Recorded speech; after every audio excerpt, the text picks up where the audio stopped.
Hi there, you join me here on the road because I've got a new problem with the Mini, and that's as we're driving along, the brake pedal will sometimes go a little bit further before really engaging the brakes.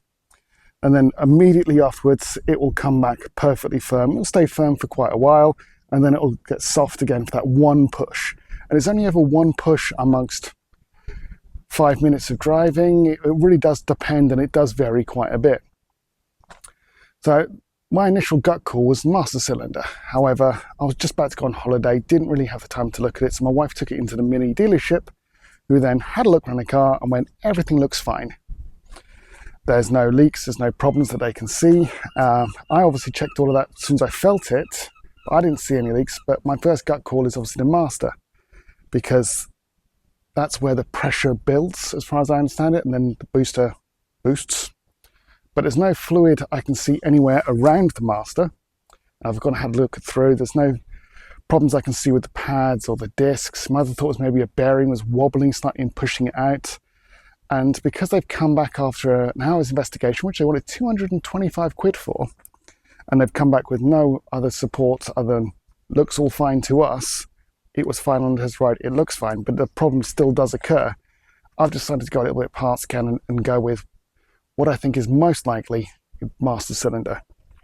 So I went to eBay and I found a breaker breaking a master Mini, and I picked up a new brake master cylinder with reservoir pot and cap. Now the reason I've gone with the complete setup is, one, it was 20 quid. Two, I am missing this rubber seal on that cap. Now I don't think that directly affects anything too much, but it could be a problem. So I have that to go. Now, I've just got to take off these little sections here, but it should just be a case of the 11mm nuts on the brake lines. There are two 13mm nuts here, which hold the master cylinder to the bike, to the master cylinder to the car, and then it should just pop out. So everything looks relatively accessible. So I think this should be quite an easy job. Brought a syringe so I can suck out some of the brake fluid. But what I have noticed is there's a little screen. Now what that screen probably means is I might struggle to break out fluid. So I've got to see how this screen comes out. If indeed it does, it just seems to rotate. So maybe there's a particular point at which the screen unwinds and comes out. So I'll have a look at that and I'll get back to you. So this is the little screen inside that cap, and to get it out is just a straight pull that I was struggling with earlier. Alright, so we want to gain access to this whole area, and for that the easiest thing to do is peel off that seal, put that off to one side, and there is a screw clip thing here which is holding it all together. So I'm pinching the other side just to give it a bit more traction when it unwinds. There we go. And we want to pull that out.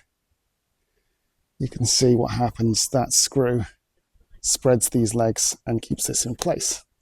Now I've got a lot more space to pull all of this out, gain access to those 13s there and there.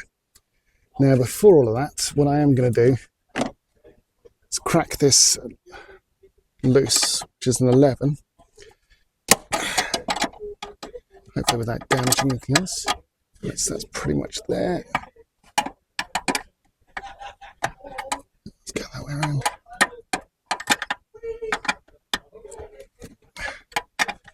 Okay, that one's pretty much there. So that's an 11, as I mentioned.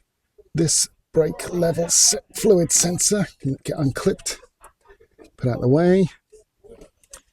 That gets unclipped and put out of the way. The cap comes off.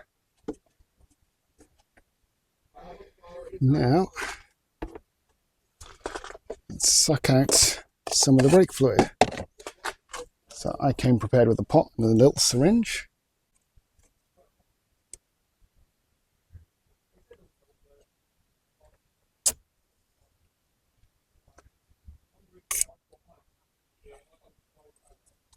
As that's coming out, that doesn't look terrible.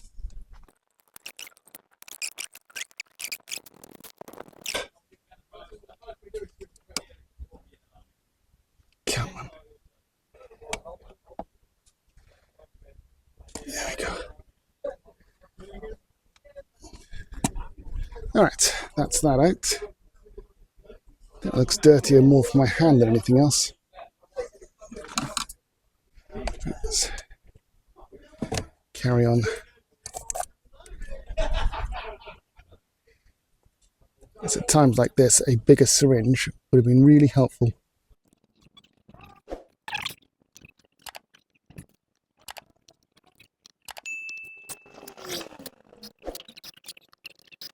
Okay, that's pretty much all that fluid out. Now, it's still looking pretty golden, and when I tested this, it had a pretty low water content volume. The tub's obviously filthy, but for now, that brake fluid didn't look terrible. I'm hoping it's not just that, but I will be changing the brake fluid soon anyway. Right, now that's off. I want to try and take out the 13 down there and this 13 up top. Now,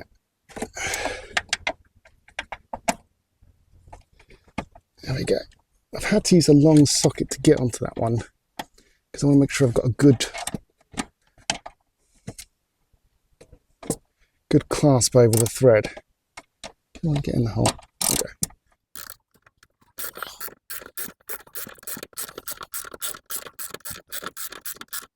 Of course, now I'm dropping a little bit of brake fluid at the bottom there, which is why I have my extra cloths.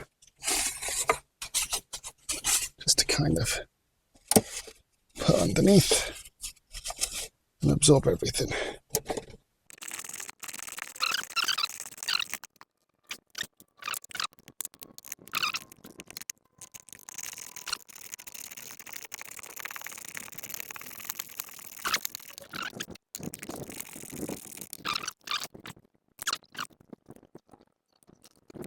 Oh, that's good. I dropped that. Let's disconnect everything and then we'll have a look at how that comes off. Right, so let's put that across there. That came out. That's going to come out just at the same time. That. Oh. Right, that is out. So how does this rubber come off? Just pulls. Right, let's get away from the paint.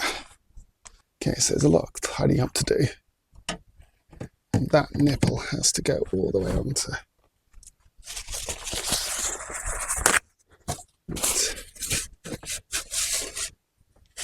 Because brake fluid is corrosive.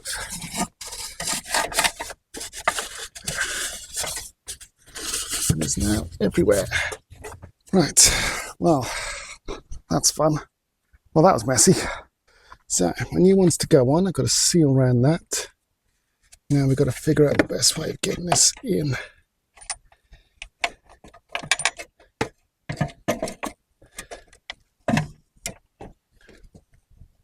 Come on now. That one. And then that one. And then that. Start that thread going, I think, by hand, because I don't want to misthread that.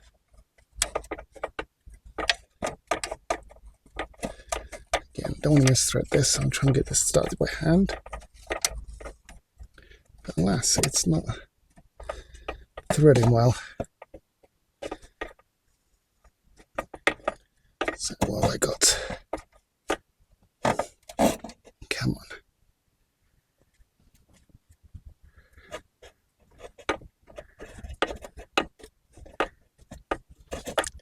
There we go. I think that's getting in now. Yeah. So, yeah. Right.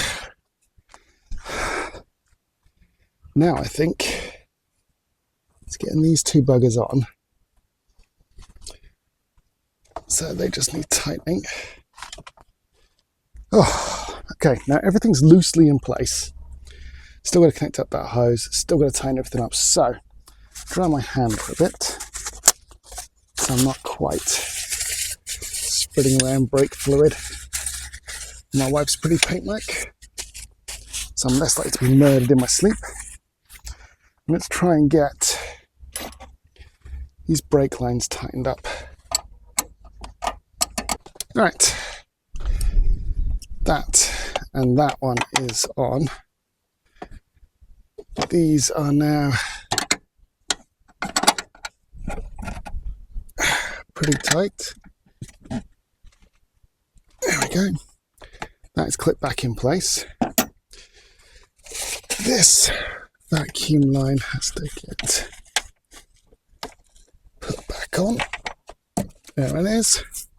And then brake oval fluid sender is also back on. Right. So now I'm going to keep everything there. See if I can dry off everything I can see. Because what we want to do is fill and start to pump some brakes. And seeing if we've got any brake leaks. See if we've got any brake fluid leaks.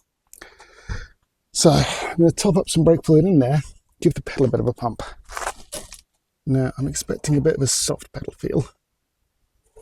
As things fill, possibly leak out a bit.